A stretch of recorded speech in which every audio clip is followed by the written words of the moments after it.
Меня зовут Гутиева Джульетта Георгиевна. Я учитель осетинского языка и литературы. Работаю в школе уже более 35 лет. Выступаю в поддержку своего ученика, блогера Мисикова Батраза. Батраза и его семью я знаю очень давно. За время обучения в школе Батраз показал себя только с положительной стороны. Учился он только на четверке, пятерке, но больше все-таки он уделял гуманитарным предметам. Он очень хорошо знал историю и обществознание.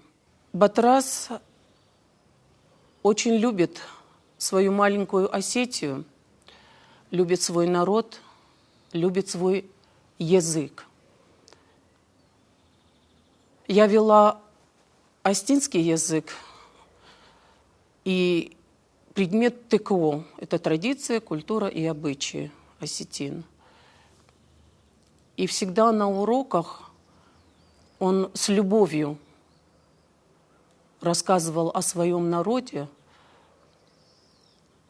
о своем языке, о том, что культуру и традиции нужно